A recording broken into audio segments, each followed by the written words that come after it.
Personal system की बात करता हूं। पर्सनल सिस्टम, इंसानों का सिस्टम। पुराने दौर में हर चीज कागजों पे होती थी। एक बंदे ने ज्वाइन किया है, उसका जनाब हमारे पास अपॉइंटमेंट लेटर आ गया है, उसकी जॉब डिस्क्रिप्शन हमने उसको कागज में दी है। फिर जब भी साल गुजरा तो उसके बाद मैनेजर से पूछा कि हाँ भाई आपके नीचे 20 लोग काम कर रहे हैं, बताएं इनमें से किस किस को प्रमोट करें।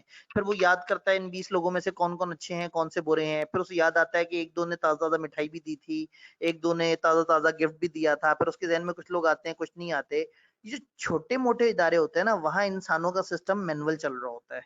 जब एक इदारा इस लेवल का हो, फॉर एग्जाम्पल पीटीसीएल, पीटीसीएल में सन 2007 में मैं जब पीटीसीएल को देखने गया था तो वहां 1.5 लाख एम्प्लॉइज थे। मतलब पीटीसीएल के अंदर हमें एक असाइनमेंट मिली थी, 1.5 लाख एम्प्लॉइज। अब आप सोचें कि एक इदारा जिसमें लाखों एम्प्लॉइज हैं, तो क्या वो अपने डे टू डे डिसीजंस बैठ के कागज पे सोचते होंगे? नहीं। वो यही टीपीएस, एमआईएस और इन सबको यूज करके पर्सनल सिस्टम डेवलप कर लेते हैं। उन्हीं के सिस्टम उन्हें बताते हैं कि हमें स्टाफ की जरूरत है। यानी कि अगर आपके 2-3 की रिसोर्सेज बंदे छोड़ के चले गए और सिस्टम में आपने डाल दिया कि ये पोजीशन वेकेंट हो गई, तो एक एग्जीक्यूटिव को ऑटोमेटिकली ईमेल चली जाएगी कि आपकी इस पोजीशन पे 2 बंदे खाली हो गए और यहाँ आपको फौरन से अपॉइंटमेंट करने की जरूरत है। आज हमारे इंटरव्यूज की स्केड्यूलिंग, सीवी का एनालिसिस, लोगों को बुलाना, उनके टेस्ट की कंडक्शन, सब कुछ ऑनलाइन हो रहा होता है, सब कुछ पर्सनल सिस्टम में हो रहा होता है। यानी कि अलग अलग जगह अलग अलग लोग बैठे होते हैं। एक बंदे का काम ही होता है कि पूरे महीने हर एम्प्लॉय की जो जो उस ऑफिस में है अटेंडेंस सिस्टम में डालता रहता है। आज इस बंदे ने इतने बजे आया, ये बंदा इतने बजे आया, तो टीपीएस में एक तरफ अटेंडेंस जा रही है, एक तरफ एक बंदा टीपीएस में हर बंदे की डेली वेजेस या हर बंदे की मंथली सैलरी रिकॉर्ड कर रहा है।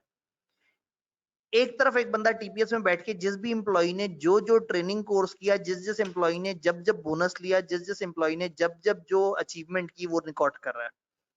तो अलग अलग जगह से सिस्टम इनपुट हो रहा है। अब हेड ऑफिस में बैठा हुआ एक बंदा, अगर उसने देखना है कि इस साल हमने प्रमोशन करनी है, अब 1.5 लाख एम्प्लॉइज हैं, उनमें से अगर 40,000 को प्रमोट करना है, तो अगर एक इंसान बैठ के सोचना शुरू हो गया, फिर तो हो गया काम। और अगर उनके रेलिवेंट इंसानों को ये कह दिया तो वो भी बाइज्ड हो जाएंगे।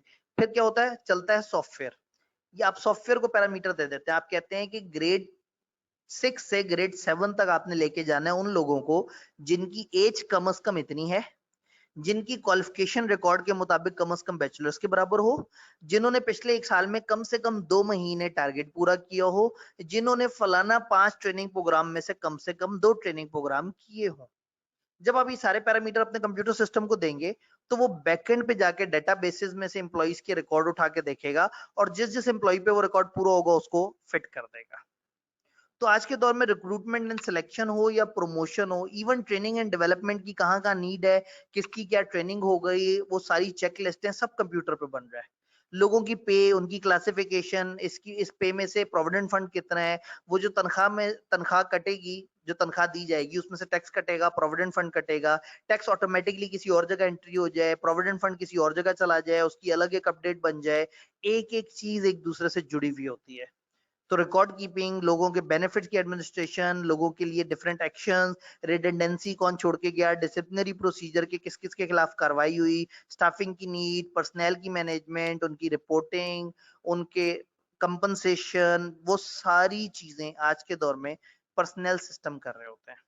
यानी कि अलग अलग जगह पे बैठ के लोगों ने एक दफा डाटा में रिकॉर्ड डाल देना है, बाकी सारा काम एचआर के सिस्टम ने करना है।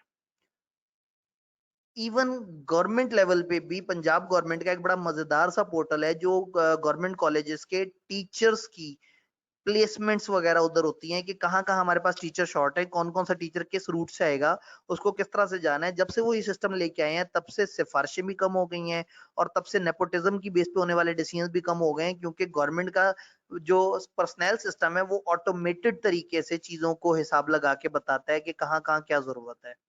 तो आई होप कि आपको बातें समझ आ रही हैं। तो एचआर की इस रिपोर्ट से किसी भी वक्त एक एग्जीक्यूटिव देख सकता है कि मेरे पास टोटल एम्प्लॉइज कितने हैं जी, 1.5 लाख। अच्छा, मेरे पास प्रोडक्शन डिपार्टमेंट में कितने हैं जी, 13,000। प्रोडक्शन डिपार्टमेंट में इन 4 ब्रांचेस में कितने हैं, इतने हैं। इस वाली ब्रांच में कौन सा एम्प्लॉय है, उस एम्प्लॉय ने छुट्टियां कितनी की हैं, उस एम्प्लॉय ने अपनी लीव्स की एनकैशमेंट ली है या नहीं ली, उसने लास्ट टाइम मेडिकल का क्लेम कब किया था हॉस्पिटल का हमारे पास, उसकी लास्ट प्रमोशन कब हुई थी, उसने कौन से ट्रेनिंग कोर्सेज कर लिए हैं, उसकी तनख्वाह क्या थी, उसकी क्वालिफिकेशन क्या थी, हर चीज सिस्टम में फीड हुई हुई है। तो जब हर चीज सिस्टम में फीड हुई हुई होती है तो आपने इस सिस्टम को यूज करके प्लानिंग करनी होती है। आप समझ रहे हैं ऑर्गेनाइजेशन में हो क्या रहा है? इन्हीं सिस्टम्स का फायदा उठा के, इन्हीं सिस्टम को यूज करते हुए वो अलग अलग तरह की रिपोर्ट्स और अलग अलग तरह की चीजें जनरेट करते हैं।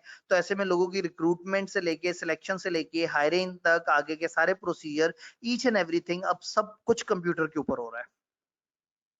अपना बहुत बहुत ख्याल रखिएगा, दवाइयां वक्त पे लेते रहिएगा।